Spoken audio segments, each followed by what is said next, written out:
ప్రత్యేక ఓటరు సవరణ కార్యక్రమంలో భాగంగా మచ్చబొల్లారం డివిజన్లో బీఆర్ఎస్ నాయకులు మాజీ కౌన్సిలర్ డోలి రమేష్ ఆధ్వర్యంలో ఏర్పాటు చేసిన బీఎల్ఏల ముఖ్య సమావేశానికి మల్కాజ్గిరి ఎమ్మెల్యే మరి రాజశేఖర రెడ్డి ముఖ్య అతిథిగా హాజరై బీఎల్ఏలను ఉద్దేశించి మాట్లాడారు. ఈ సందర్భంగా వారు మాట్లాడుతూ ఇంటింటికి వెళ్లి ఎన్యూమరేషన్ ఫారాల పంపిణీతో పాటు కొత్త ఓటర్ల నమోదు, పేర్ల చేర్పులు, మార్పులు, చిరునామా మార్పులు, షిఫ్టింగ్ అయిన ఓటర్ల వివరాల నమోదు, మరణించిన వారి పేర్ల తొలగింపు ప్రక్రియను పకడ్బందీగా నిర్వహించాలని బీఎల్ఏలకు సూచించారు. ఎస్ఐఆర్ కార్యక్రమం అమలు తీరును క్షుణ్ణంగా పరిశీలించిన ఎమ్మెల్యే క్షేత్రస్థాయిలో ఎదురవుతున్న సమస్యలపై బీఎల్ఏల నుంచి వివరాలు అడిగి తెలుసుకున్నారు. ప్రజలకు ఎలాంటి ఇబ్బందులు కలగకుండా పూర్తి బాధ్యతతో సర్వేను విజయవంతం చేయాలని పిలుపునిచ్చారు. ఈ కార్యక్రమంలో మాజీ MBC chairman Nandikanti Sridhar, Alwal division మాజీ కార్పొరేటర్ శాంతి శ్రీనివాసరెడ్డి, డోలి రమేష్, అనిల్ కిషోర్ గౌడ్, నేమూరి శ్రీధర్ గౌడ్, నరేందర్ రెడ్డి, ఢిల్లీ పరమేష్, నర్ల సురేష్, శరణ్గిరి, జావేద్, హరిత, వర్ష, శిల్ప, సరిత తదితరులు పాల్గొన్నారు. మరి కొత్త ఓటర్ ఏడున్నారో మీకు తెలుసా? ఎవరన్నా ఒక బుక్ లో నోట్ చేసుకుంటారా? పవన్ బుక్ లో నోట్ చేసుకున్నావా? చెప్పు, నీ బూత్ లో నా కొత్త ఓటర్లు ఎంతమంది ఉన్నారు, నీ లిస్ట్ ఉంటే నాకు చూపెట్టు.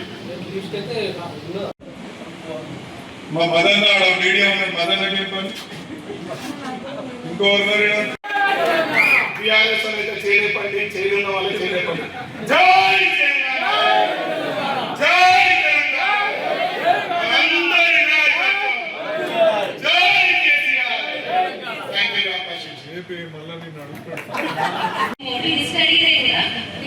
పర్మిషన్ తీసుకోండి అన్నారు. సో అది కరెక్ట్ కాదని మాకు అనిపించింది. ఎందుకంటే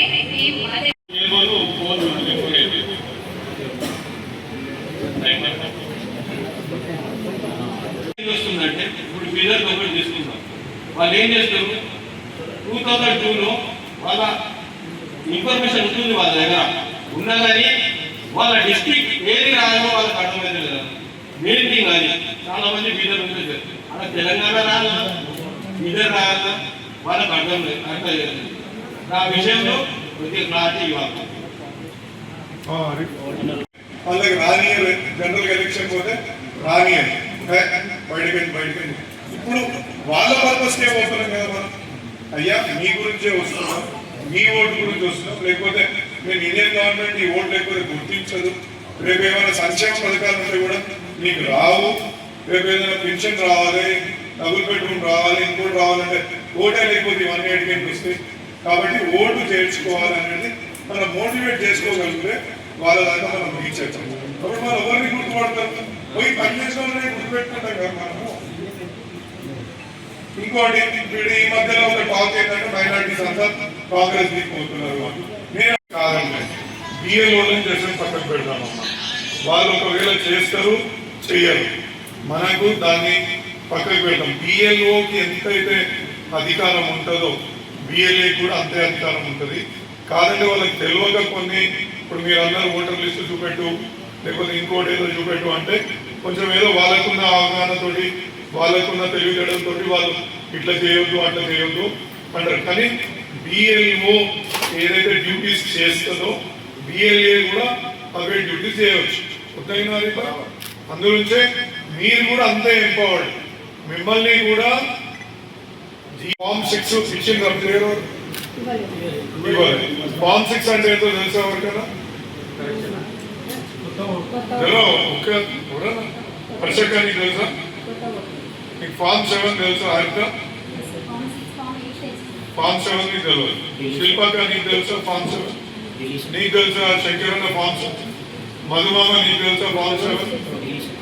విజయన నీకు, నువ్వంటే మళ్ళీ ఊరు అవుతావు మేము. విజయన నువ్వు ఈ విజయన కదా, ఏదో ఇంకో అల్వాల్ విజయన ఉన్నాడు. నీకు సత్యన ఫామ్ 7 తెలుసా? ఢిల్లీ అయినా నీకు, ఇంకో అక్కలు నీకు, ఇంకా కూర్చున్న అక్కలు. మరి ఎట్లా అంటే మనం ఎంత నర్సింగ్ అన్న నీకు తెలుసా? అన్ని మా శాంతమంది అనిలందరికీ, వేదిక ముందున్న మన బీఆర్ఎస్ కుటుంబ సభ్యులకు, మన డోల్ రమేషన్లకు అందరికీ నమస్కారాలు. ఇవాళ మనం ఈ బిఎల్ఏ కార్యక్రమాలు ఏ విధంగా అవుతున్నాయి, మనం ఏ విధంగా ముందుకు పోతున్నాం అనే దాని మీద ఒక రివిజన్ చేసుకున్నాము. నేను ముఖ్య ఉద్దేశంతో రావడం జరిగింది. నెక్స్ట్ టైం మీతో పాటు ఎప్పుడైనా ఎక్కడికైనా, ఇప్పుడు మా ఢిల్లీ పర్మిషన్ తోటో, ప్రశాంత్ తోటో, సత్తన్న తోటో, వాళ్ళకి ఎక్కడైతే బిఎల్ఏ బాధ్యతలు ఇచ్చిండ్రో వాళ్ళని తీసుకొని అక్కడికే వెళ్తాం.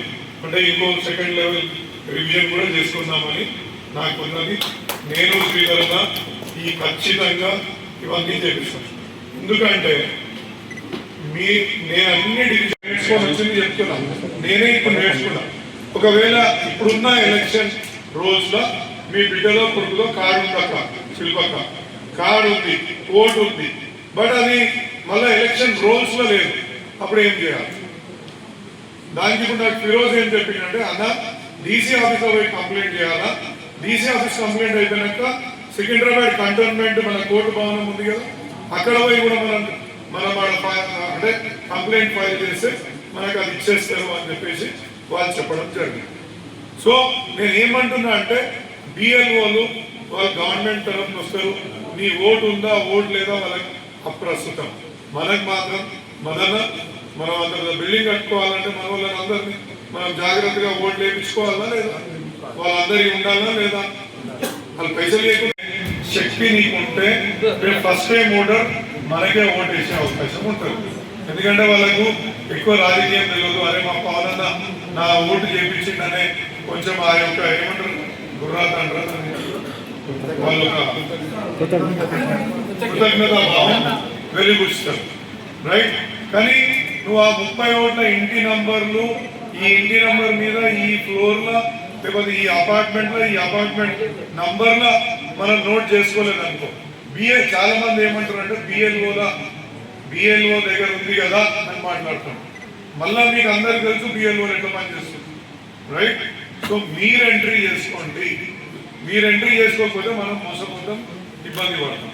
ఫామ్ 7 అంటే ఎవరైనా ఇక్కడ నుంచి పర్మనెంట్గా వెళ్ళిపోయిన వాళ్ళు, చనిపోయిన వాళ్ళు, డబుల్ ఓట్లు ఉన్న వాళ్ళు, అంటే 2 ఓట్లు, ఇప్పుడు హరితకి 2 ఓట్లు, హరిత మొన్నదా అంటే హరిత బస్తీలు ఉందనుకో for example 191 division BRS party తరఫున మా ఎమ్మెల్యే గారి నాయకత్వంలో ఏదైతే బిఎల్ఏ గారి సమావేశం అయితే నిర్వహించడం జరిగిందో, ఈరోజు బిఎల్ఏగా మా బీఆర్ఎస్ పార్టీ లీడర్లని మేమైతే ఎమ్మెల్యే గారు అయితే అరేంజ్ చేయడం జరిగిందో, వాళ్ళు ఈ 15 రోజులు పడ్డ ఏదైతే బిఎల్ఓలతో కానీ అధికారులతో అయితే ఇబ్బందులు పడ్డాయో మా ఎమ్మెల్యే గారి దృష్టికి తీసుకోవడం జరిగింది.